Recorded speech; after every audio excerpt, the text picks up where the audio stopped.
नमस्कार, मैं लक्ष्मी नारायण त्रिपाठी आ रही हूँ द पीजी लॉग्स पलोमी के साथ। ज़रूर देखिए और सब्सक्राइब कीजिए द पीजी लॉग्स। नमस्कार। Hello everyone, welcome to the PG logs. मैं हूं आपकी होस्ट और दोस्त पलोमी गुप्ता। अपनी कुर्सी की पेटी बांध लें because you are in for an extremely inspirational journey. Hijras were worshipped as demigods for thousands of years. However, in the British colonization, the rulers suppressed the fluidity of gender understanding and outlawed all such practices. In 1871, the British administrators passed the Criminal Act in India, classifying the Hijras as criminals and the violators of the social order. It was only in 2014 that the Supreme Court, in the National Legal Services Authority versus the Union of India ruling, granted the transgender community its rights and the place as third gender. Yet to this day, despite the legal recognition, many still face prejudice in this conservative country. However, there was one woman who defied all the odds and went on to establish herself. Ladies and gentlemen, we have with us LAXMI NARAYAN TRIPATHI. Born in Thane, a suburb of India's financial capital, Acharya Mahamandaleshwar LAXMI NARAYAN TRIPATHI had a very difficult childhood scarred with abuse. However, she chose not to remember the prejudice and become a flamboyant rainbow. LAXMI NARAYAN TRIPATHI also advocates for the rights of the transgender community and has worked to broaden the gender definition at the United Nations and several other global forums of HIV and AIDS. Through the sheer will and the ability to persevere, she went on to establish herself and several others of her kind as the undeniable part of Indian culture that they've always been. नमस्कार। Lakshmi ji, the world knows you as the tireless representative of the Hijra community and the crusader for the rights of the transgender community. What would you like to say if we go back to the time when you were born? How did your family and your parents react to it? What was it like being born in an Orthodox Brahminical family? See, when I came out to my family, and I came out to my family with this idiot box, with ZTV was the only television in India which was 24 hours news was going on, and there we were fighting for the rights of Section 377. Of course, every parent knows what the child is, but our parents always stay in denial. Whether it is you, whether it is me, every parents know every inch of, because we are born from there. They are parents. That's why they are our parents. And my parents knew exactly what I was. I was a classical dancer. I was so feminine. I was out and loud right there that I didn't fix in the boxes of male, female, whatever we want to term it. And of course, I was so different from other children. I was very feminine. But still, everybody wanted to believe that the beautiful curtain which was laid down of me as a Bharatanatyam dancer, Indian classical dancer, and preconceived notions that classical dancer, all so-called boys are very feminine. That's bullshit. There are masculine classical dancers also, but I was very feminine, and I used that curtain as a dancer very beautifully, but one day it was out loud and open. The curtain was just ripped off like that because I decided to stand in front of the television camera and give an interview to talk about my rights. And then my parents summoned me, and once they summoned me, my parents just decided the child should get married. And I said, no way, I'll commit suicide, or I will really I will have to, I thought that day, let me tell you, Palomi, that day I literally thought that the door was being put on my face, but no. It went totally opposite, that my parents accepted me and made the house vacant which was given on rent, and my father played a very important role in establishing me just next to, just break one wall, and my parents are at this side and I am at this side. And that time I really appreciate that view of my father, which belonged to an Orthodox Brahminical family, that he just thought, and he had said couple of times that for me, my child is my child, whether educated or uneducated. Parents don't go and see what the child is doing in the bedroom. For Lakshmi's choices may be different, but still Lakshmi is my child. Nobody throws away your special children on the streets. So I won't only disown my child because my child's sexual orientation is different. My child recognizes him or herself into a different gender. And see, whatever I am today, wherever I have reached is because of the people who loved me, my parents and everybody. In my life, till I am now 40 plus, in my life I have really beautiful people who were 24/7 with me. My brothers, the relations, my biological brother to the brothers which I made, my sister, biological sister to the sisters which I made, my daughters, of course I have not produced daughters, but my own daughters who accepted me, my people who loved me, in relation with people I had, they stood by me.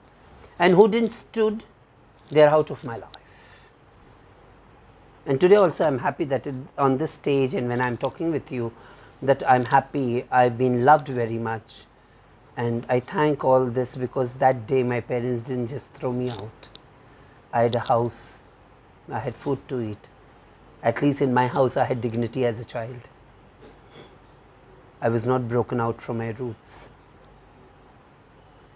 Yes. You talk about how your parents accepted you, your family accepted you, the real you. But what was it like living in a world, living in a country when the Supreme Court of India didn't even recognize the community you were a part of? Forget about Supreme Court, Palomi, not even the Constitution. Everybody got independence. We only got after 70 plus years. We were recognized as Indians. So People talk about Lord Rama, but they don't talk about people who waited for 14 years at the banks of Ma Tamsa for waiting for Lord Ram to come back from exile. We were forgotten. We were ridiculed. We were stripped out of dignity. We were even stripped of the status of being human. And today, only 2014 we got the Nalsa judgment, as you say. And for me it was like, of course, I still remember my corridors of my school, to the streets where my childhood went, to where I went to the colleges. People tried to make, for them I had just become a toy to be played at, to be ridiculed at, to be spat at, to be abused at, you know, to every bits and corners. For us the stigma is like the onion, the layer of the onion, one after another we have in this patriarchal world. But one thing was beautiful, that of course I had the weapon of femininity, and which I used it at the proper way. You know, I always have said in every interview, and of course good girls go to heaven and bad girls go everywhere. So I chose to become the bad one.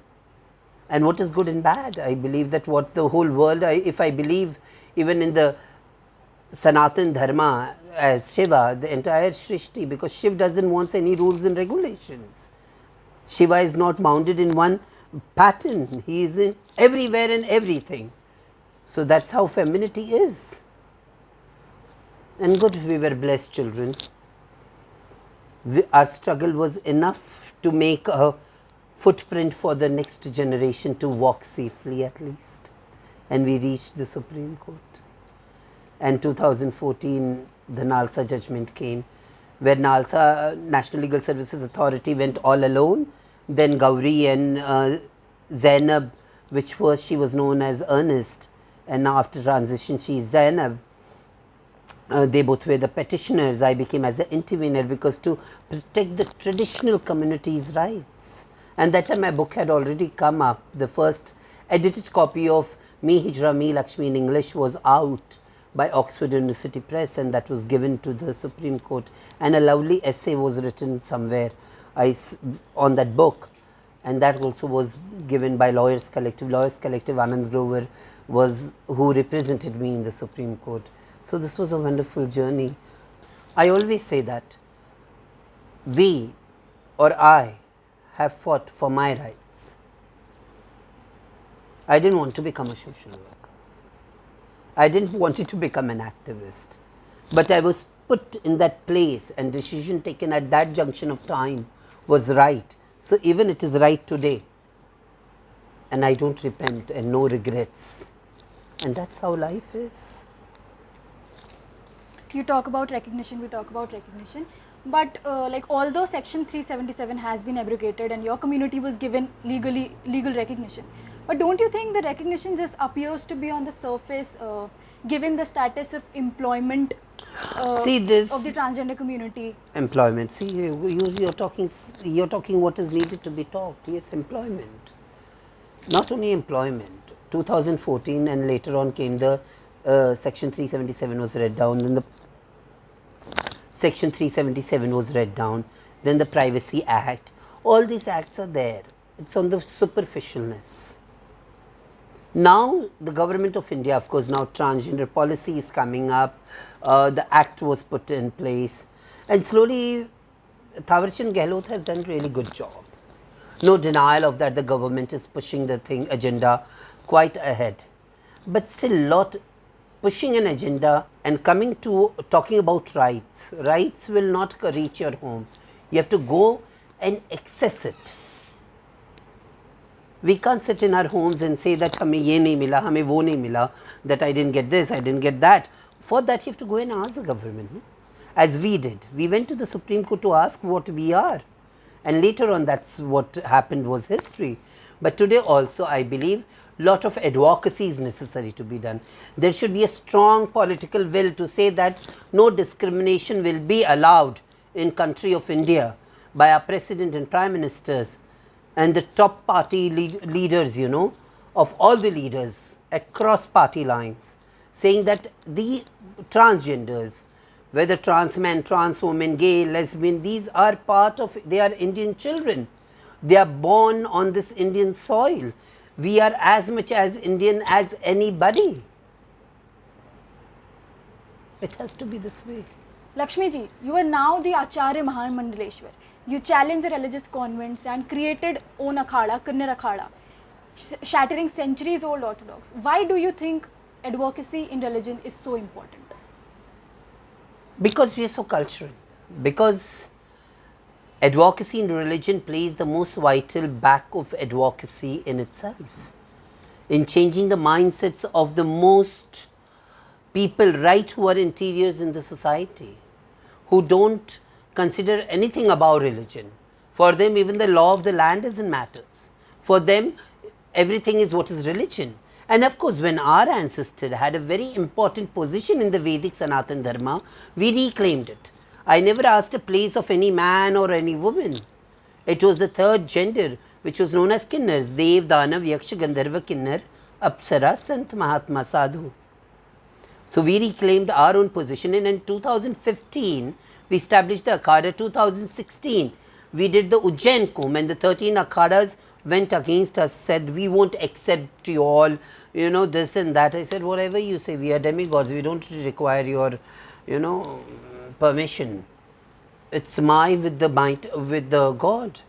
Who are you to question my devotion? And you know, and legally, culturally nobody could question that, because we are considered to give blessings, to blessing the fertility, to bless anything what is new. That's why we are known as Mangalamukhi. Mangalamukhi means whenever you see our face, everything good will happen to somebody, nothing bad will happen, you know. There is a lot of myths and mysteries around our community century down the lines. And of course we reclaim the lost position, and in top books of religion, whether it is Manusmriti to Ramayana, in there Tulsidas wrote, no, Dev Danuj Kinnar, Dev Danuj, Dev Danuj Kinnar, Narishrini, all the races of humans, Sadhana Majahi Sakal Triveni. They all come together where the three rivers meet, and they sing, they take dip, and they sing the praises of Lord. So true, Lakshmi ji. You voiced out about religion, equality, the transgender community, rights. These are the things that should be talked about by everyone who has a voice. This is the time when the country should be focusing on hunger, poverty, the COVID-19 situation on the top, and the situation faced by migrant laborers, leaving behind years-old communalism. Yes, you're right. And I believe, Palomi, what we see on our Facebook, on social media, the heart tears apart when I saw the one incident I believe I will never forget till my last breath, that how a dead mother is, a woman is lying dead and her child is trying to wake her up with pulling the chadar, the bed sheet what she was just, and that's so disastrous. On a station in Bihar, what happened? It's not only about Bihar, it's everywhere, it's on the streets. There is one more picture which I saw was of a full family, father, mother and daughter, hanged themselves to a tree on Surat Bombay highway. This is not what is India. This is not what our forefathers fought for independence. And I believe that, leaving politics aside, we all should get up, because the issue will be hunger. And I believe Kinney Services and LAXMI NARAYAN TRIPATHI as me, or Aryan Pasha and entire team of Kinney Services, and whether it is Donate Card, whether it is Vikas Khanna, whether it is Namodaya, whether it is Full Varsha Foundation, we all have come together to see that at least people in my community, trans female, male, don't remain hungry. And I really thank you that even you voiced out these things, which is really very necessary. It was really nice being on your show. Thank you so much. Thank you, Lakshmi ji, for coming here. Thank you.